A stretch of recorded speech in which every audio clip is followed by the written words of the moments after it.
You ever say anything? Okay. Now the camera went off. Turn it to off. And then down to it says A. Right? Yeah, A is auto.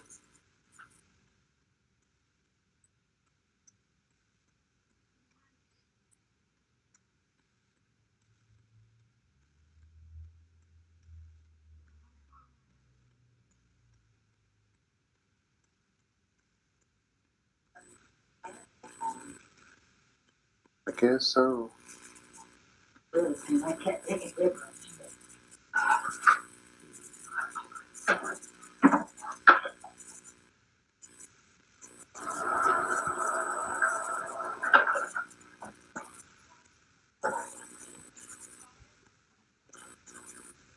Okay. Are you ready to go ahead and start? Yeah.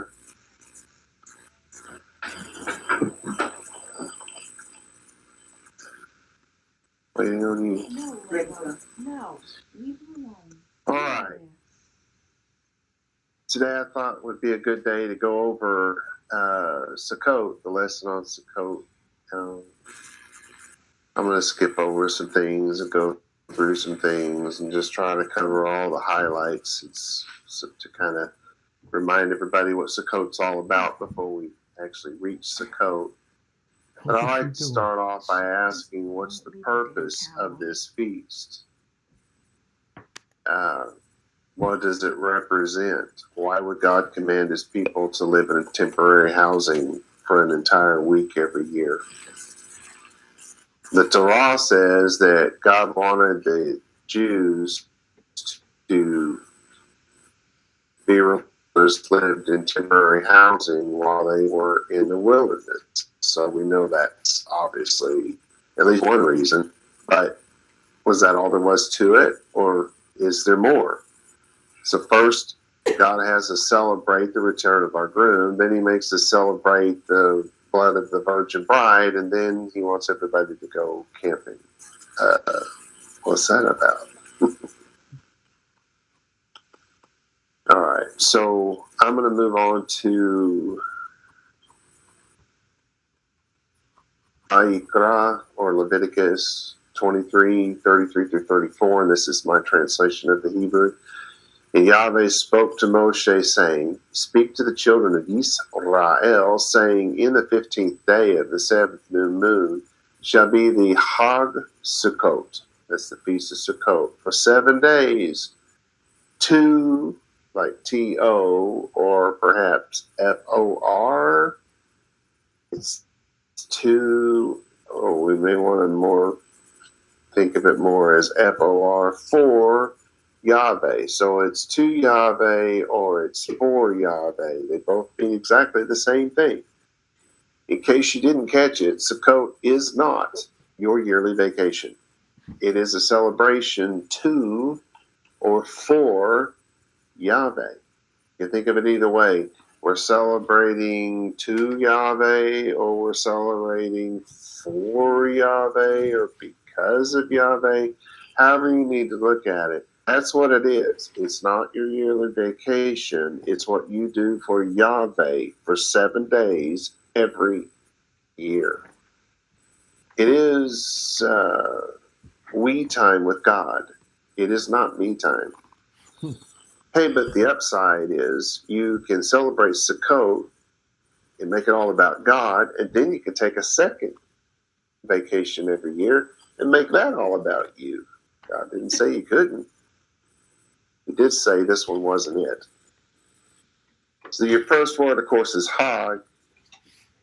It's a festival. It's a feast. And in these feasts, biblically speaking, there was always a sacrifice. We do sacrifices. Everyone's like, oh my God. Yeah, we take the meat and we put it on the barbecue and we cook it. And after it's cooked, we eat it. That's what a sacrifice actually is. The root of this word hog is hagag, which is to go around in a circle. Hence, to dance, to keep a festival. Or do you want it on your feet?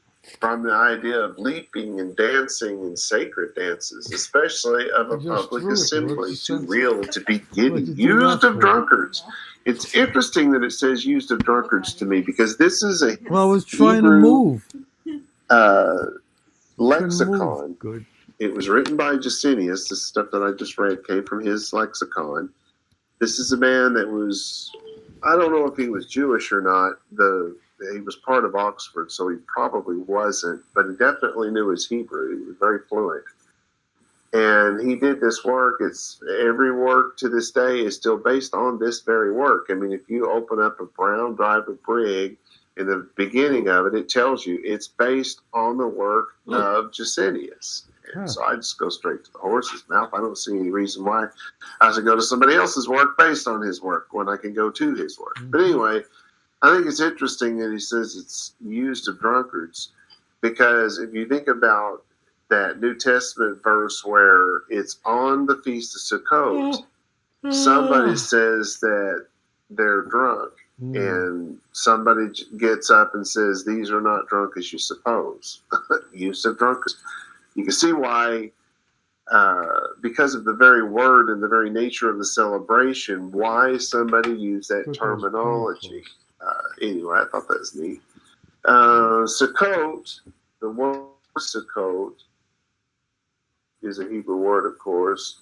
It means it's a cot. It's made of leaves and branches interwoven. The Feast of Tabernacles, the Feast of Booths and Branches. This is all information from the Jusinius, but it's really based on stuff from the Dark Ages. It's really not based on the Hebrew meaning. Sukkot is a shade. It's if you have a shade hanging over your door, you have that little roof that sticks out over your door. That's a Sukkot. Your house is a Sukkot. A shed is a Sukkot. A pergola is a Sukkot. Not a very good one, but it is a Sukkot. I mean, some pergolas are good because, they have all the plants that grow through them and stuff, and they make a good shade. But it's really more about the shade than it is anything else. It's not about being a tent. It's not about a tent being made out of a certain thing or in a certain way. That's not what the word means. It just is a place of shelter from the sun, more specifically.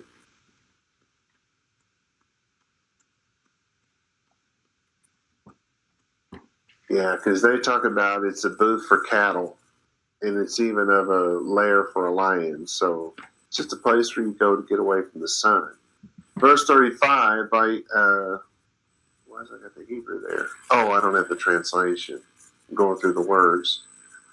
Bayom HaRishon, on the first day, and the word should be Mikra that follows.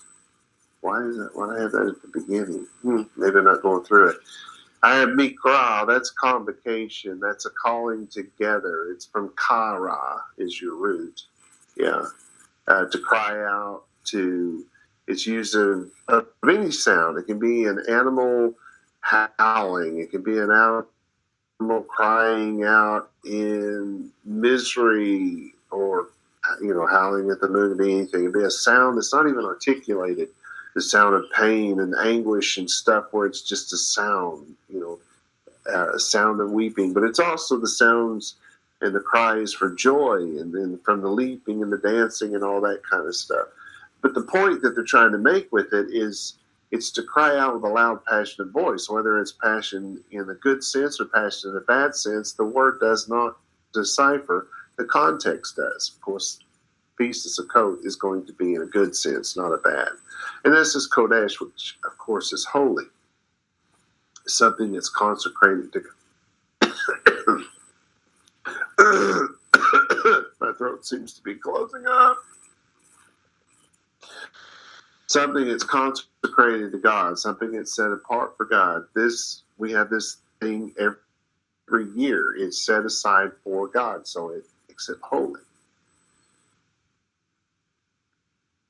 It says you won't do any of your servile work on those days, the convocation days. So you remember, we have one when it first starts, and we have one when it ends.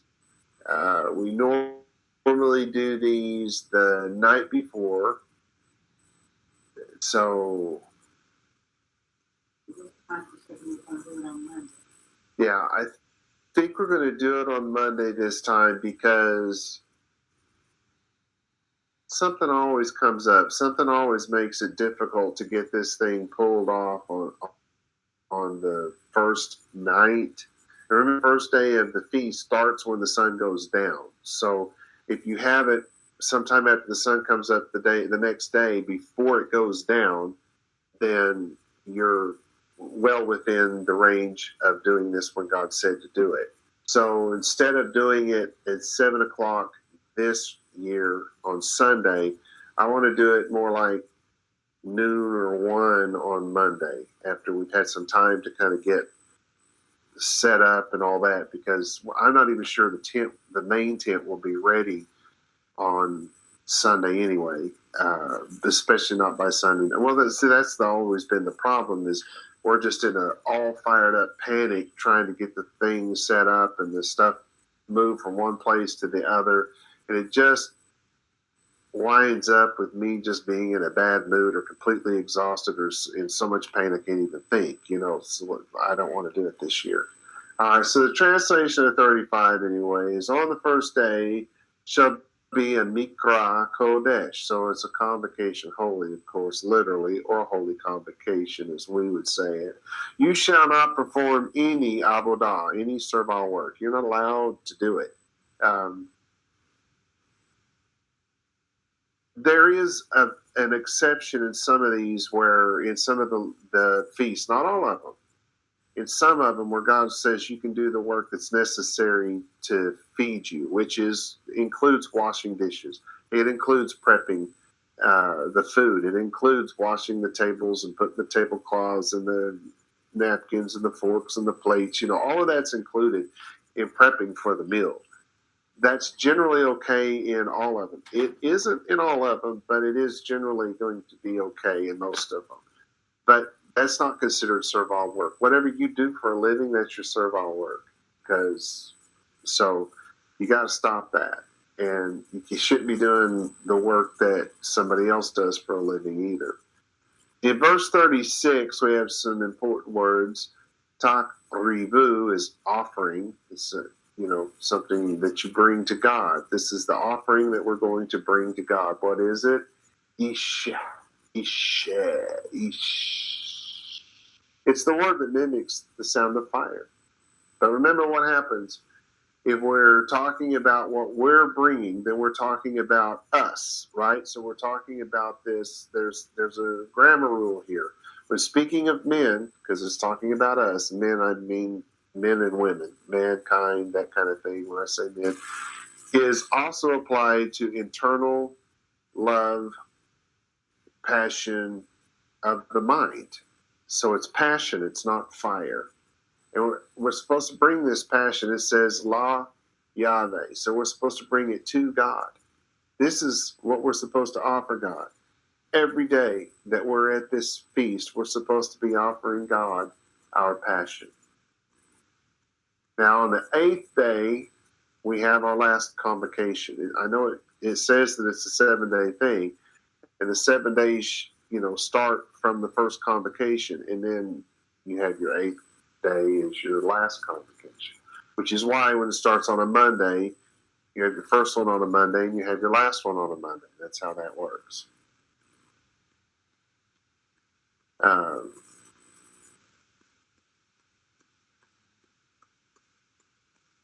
Not seeing anything terribly important here. It does say again not to do your servile work. So 36 translated is 7 days you shall draw near with passion to Yahweh. On the 8th day shall be a holy convocation, and Mikra Kodesh, to you, and you shall draw near with passion on the 8th day as well to Yahweh. It is a solemn assembly. Zeret, solemn assembly.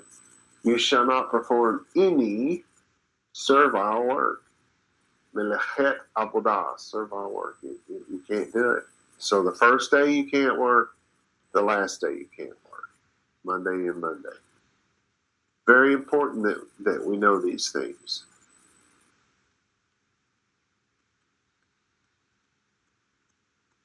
You're doing this is all about, it's essentially saying the same thing.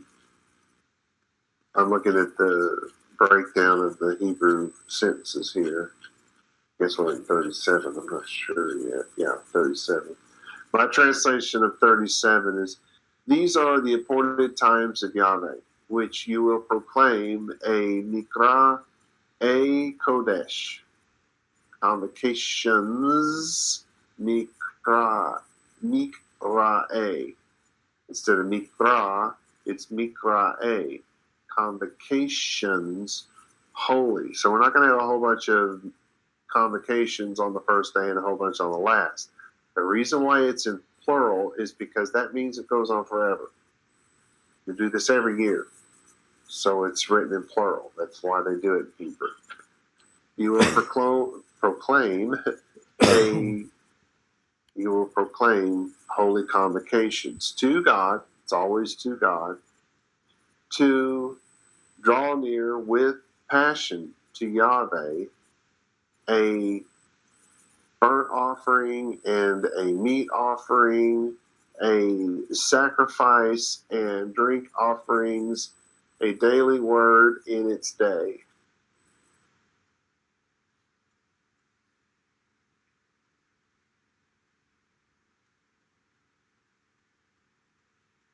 Making chili to make the dinner. Looking to see if there's something I should have said about that. Doesn't really look like it. I'm Well, going if you to want, say otherwise that we for could some both other chat time. before last minute, but we went out. It's an idiom, by the way. But anyway, it's what it's saying is every day of that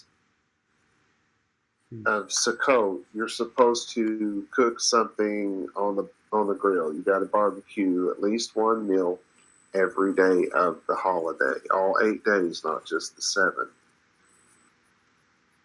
And then it says milvad. In addition to, not only that, but in addition to, that's what milvad is in Hebrew. It means in addition to.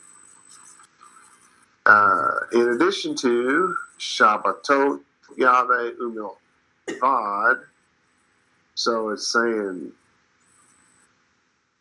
in addition to twice here. And then it comes up with an addition to again, in addition to again. I hope it's that many times. That's what it looks like. Here's so 38. In addition to the Shabbatot Yahweh, to the Sabbaths of Yahweh. So it's in addition to the Sabbaths of Yahweh, in addition to your gifts, and in addition to all your vows, and in addition to all your free will offerings, which you give to Yahweh. That's the word in this time. Those are your vows. So it was important to say in addition to, because we should not be holding back or saving up. These gifts are given in addition to what we normally give to God.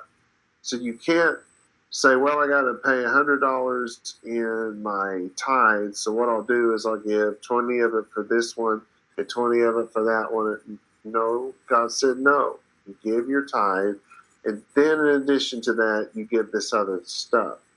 And there's several things that you're supposed to give. There's supposed to be a meat offering, a drink offering. I like Kadim grape juice if y'all want to bring that for. I'm taking it in a heartbeat. I love that stuff. You want to go out? Anyway, verse 39. Also on the 15th day of the 7th new moon, when you have gathered in the produce of the land, you shall celebrate a feast to Yahweh 7 days. On the feast day shall be a Shabbaton, a Sabbath, and on the 8th day shall be a Shabbaton. So we've gone somewhere else. I don't know where we are. It's verse 39 or something. I guess it shouldn't be where we are. It's strange that they would say it that way. Verse 40, fruit in the first day. So this is the first fruit stuff.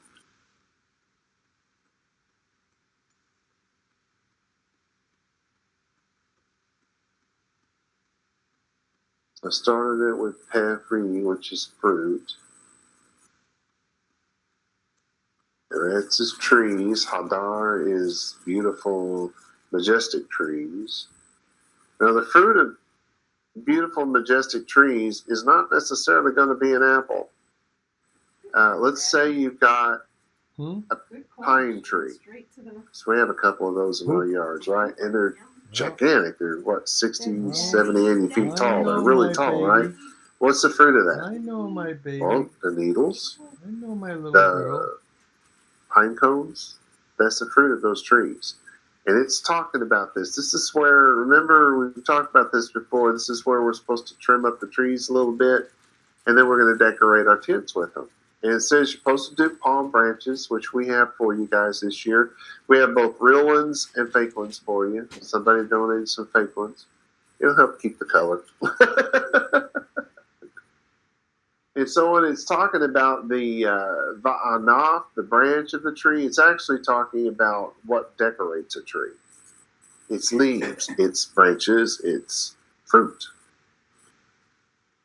And then it talks about thick foliage, talks about willows from the brook and stuff like that.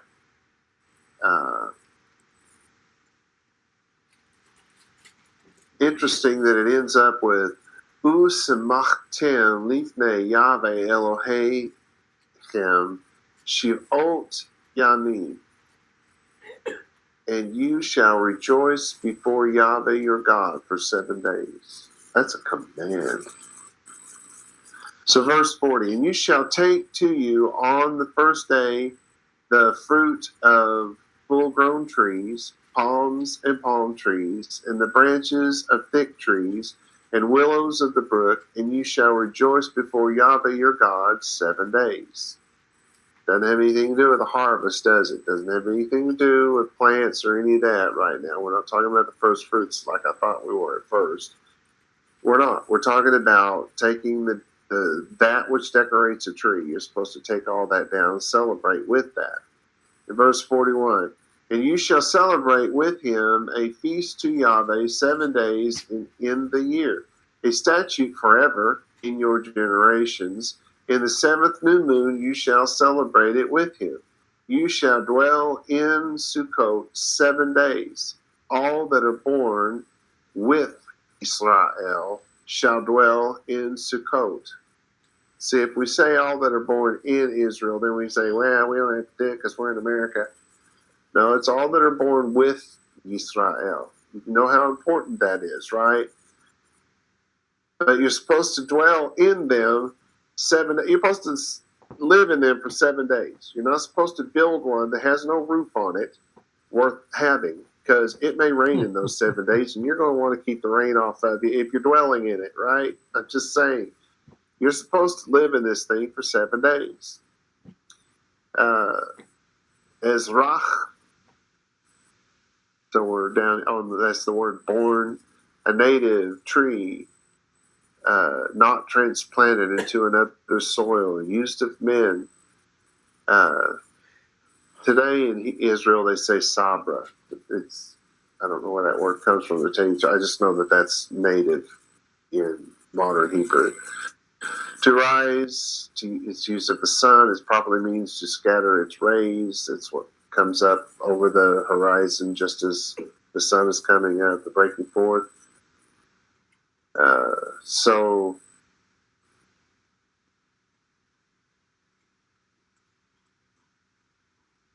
So then I ask these questions. Were you born with / in Israel? Do you live with / in Israel? What is Israel? Israel is the land of promise. It is a place where God dwells. You live in a place where God dwells. You live in a place where the rays of Israel scatter over you. Those who understand these questions will understand that Israel is a place in our hearts. If we live there, we dwell with, or perhaps in God. And God dwells with, or perhaps in us. We dwell in him and he dwells in us. Over the years, I've heard more excuses as to why someone cannot celebrate Sukot than I can care to remember.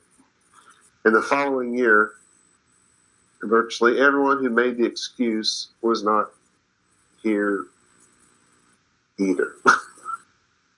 I don't think this is a coincidence. I think it's a conspiracy. No.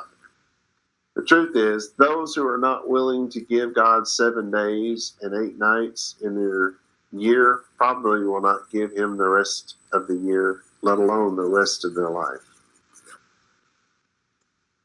Those who refuse to live in a tent for 7 nights and 8 days because it's too rainy, it's too hot, it's too cold, it's too inconvenient, it conflicts with all their work schedule, whatever.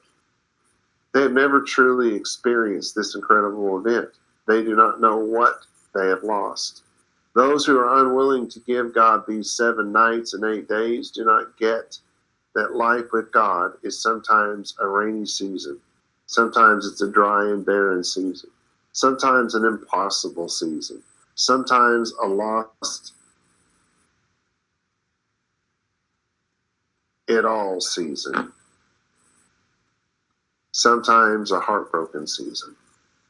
More importantly, those who are unwilling to live with God live with or in Israel, will never truly experience the fullness of God's blessings, his love, his tenderness, or the fullness of his provision. Those who are unwilling to live with or in Israel are like some of the Jews of old. They have found a loophole, an excuse not to obey their God. Those who do not stay in a tent for 7 nights and 8 days do not. The other way around. 7 days and 8 nights. Do not yet. No, it is that. That is right. Do not yet live with or in Israel. Just go on to the translation here.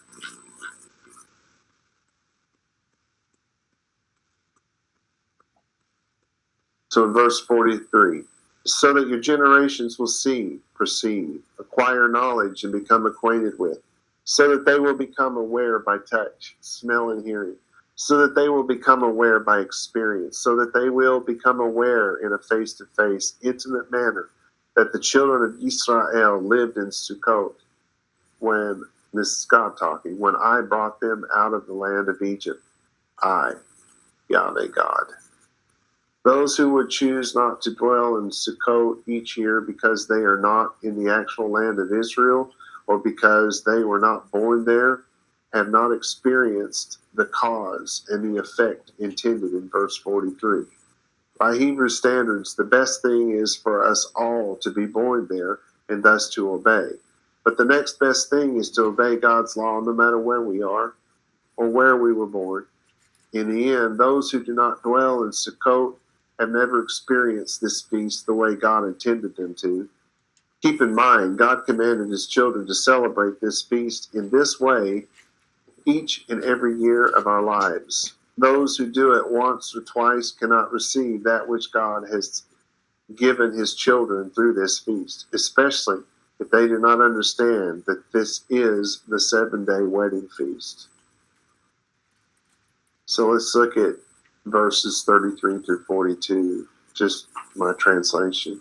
And Yahweh spoke to Moshe, saying, speak to the children of Israel, saying, in the 15th day of the 7th new moon will be a feast of Sukot for 7 days to Yahweh. On the first day will be a holy assembly. You shall not perform any servile work. 7 days you shall draw near with passion to Yahweh.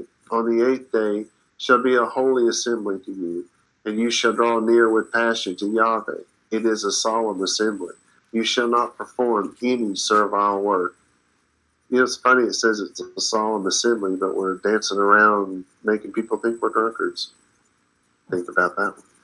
Verse 37, these are the appointed times of Yahweh, which you will proclaim holy convocations to God, to draw near with passion to Yahweh, a burnt offering and a meat offering, a sacrifice and drink offering, a daily word in its day. In addition to the Shabbatot Yahweh, the Sabbaths of Yahweh, in addition to your gifts, and in addition to all your vows, and in addition to all your free will offerings which you give to Yahweh, Also on the 15th day of the 7th new moon, when you have gathered in the produce of the land, you shall celebrate a feast to Yahweh 7 days. On the first day shall be the Sabbath, and on the 8th day shall be a Shabbaton, is Sabbath in plural. And you shall take to you, so it's the first and the last, and you shall take to you on the first day of the, I'm adding words that aren't there, and you shall take to you on the first day the fruit of full-grown trees, palms from palm trees, and the branches of thick trees, and willows of the brook, and you shall rejoice before Yahweh your God 7 days. And you shall celebrate a feast to Yahweh 7 days in the year, a statute forever in your generations. In the 7th new moon you shall celebrate it. You shall dwell in Sukot 7 days. All that are born with or in Israel shall dwell in Sukot, so that your generations will see, perceive, acquire knowledge, and become acquainted with, so that they will become aware by touch, smell, and hearing, so that they will become aware by experience, so that they will become aware in a face-to-face, intimate manner that the children of Israel lived in Sukot when I brought them out of the land of Egypt. I, Yahweh God. And Moshe declared the feast of Yahweh to the children of Israel. So what happened when they lived in Sukot? Well, they received freedom from slavery.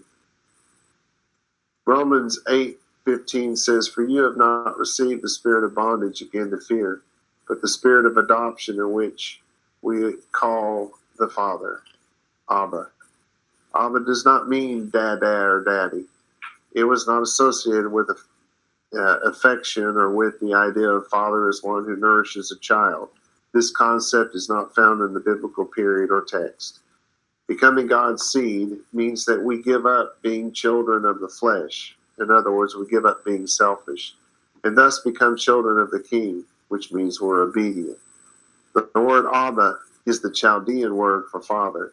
It was generally only used by children of royalty. We are being told to use this word to indicate our adoption into the ultimate royal family. All non-Jews are supposed to convert to Judaism. In other words, they are to be grafted into the covenant of freedom. They should celebrate it. No. We also received the spoils of Egypt, wealth that was beyond belief. God gave the children of Israel the spoils of Egypt. It was like winning the $100 million mega ball with the multiplier, but all that wealth meant nothing in a wilderness without a place to spend it. There were no malls, no eBay, no shopping networks. When we give our lives to God, we become wealthy beyond imagination, heirs to the wealth of heaven, but we still see ourselves as poor because we have nowhere to spend it. We do not know how to lay our hands on it. Mashiach came to give us life more abundantly, which is the key to wealth, love, family, and good friends. Sharing eternal life, peace, and joy right here, right now is how we spend it. When we train others to understand God's word and teach them how to receive his love and how to see him for who he truly is, we spend the wealth of heaven wisely. God provided the children of Israel everything they ever needed. He provided for their every need. Philippians 4:19 says, "But my God will supply all your needs according to his riches and glory." By Mashiach Yeshua. God is not going to supply all their needs because they gave.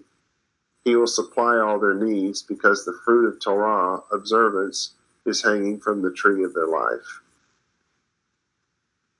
I have the word manna here. Then I have Nehemiah 9:15.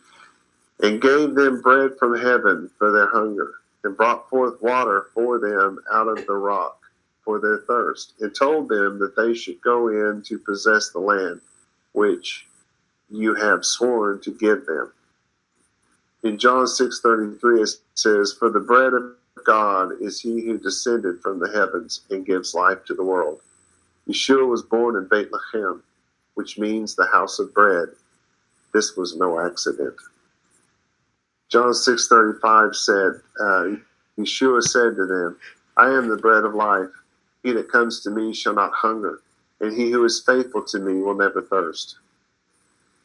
Remember the water from the rock thing? In Psalm 104:41 it says, He opened the rock, and the waters gushed out. They ran out in the dry places like a river. Could you imagine going through the desert and a rock following you everywhere you went, and all you do is just go there and get something to drink from it? Jeremiah 2:13 says, For my people have done two evils. They have forsaken me. This is God talking. They have forsaken me, the foundation of living waters. They have hewn out cisterns, broken cisterns that cannot hold water. John 4:14 says, But whoever drinks from the water that I give, it was Yeshua talking, they will never thirst. But the water that I give them will become in them a fountain of water springing up into life eternal. You know, the children of Israel were given the pillar of cloud by day and fire by night in Exodus 13:21. And Yahweh walked before them in a cloudy pillar by day to lead the way for them, and in a fiery pillar at night to be a light for them, to lead them day and night. Then I have something, verse 12 of something, I didn't write down where it is. Then Yeshua spoke to them, in particular the people he was talking to in the temple, again saying, I am the Torah. It says eternal light. What is that, the Torah? He that follows Mashiach does not walk in Torah rebellion. That's what darkness was called by the Jews, but has the Torah, the light of life. This verse is a remez to Psalm 119:105. Your word is a lamp to my feet and a light to my path. So your Torah, your word, is a lamp to my feet and a light to my path. What's your path? Torah observance. Speaking of booths and tabernacles, Nehemiah 8:14 says, And they found in the Torah that Yahweh commanded by the hand of Moshe that the children of Israel dwelled in Sukot in the feast of the seventh new moon. In John 7:2 it says, Now the Jews, the Yehudim, the Jews' feast of Sukot was at hand. Wow, look at that. They celebrated it in the New Testament. The letter of Hebrews 11:9 says, Faithfully he journeyed to the land of promise as a foreigner dwelling in Sukot with Yitzhak and Yaakov sharing the same promise. So he's talking about Abraham, obviously. The letter of Acts 18:3 it says, And because he was of the same trade, he dwelt with them and worked, for they were Sukot craftsmen. I know you read tent makers in your English translations, but that would have said Sukot. God traded all the splendor of his throne in heaven for a seat in a tent, just so he could be with those whom he loved. God traded all the splendor of his body for human flesh, just so he could be killed on a cross. But by doing so, he can now live in the place he always wanted to live. That place is face to face with all his children. The Feast of Sukkot is a representation of the day God comes to live face to face with his beloved. God dwells with his loved ones in temporary dwellings while they are being prepared for their entrance into the promised land. God lives face to face with us while we are being prepared for the ultimate promised land. So God wants his people to celebrate the trip from slavery to the promised land. We build the little dwelling in the woods to celebrate the day we enter into our place with him. Additionally, the holidays begin with us celebrating the return of our groom. Then we celebrate the virgin blood on the chuppah. We end all the celebrations remembering how it started. And isn't it interesting that the 7-day wedding celebration always followed the finding of the virgin blood on the chuppah? I hope this year is the right time for us all to live with or in Israel. Shalom and shalom, y'all.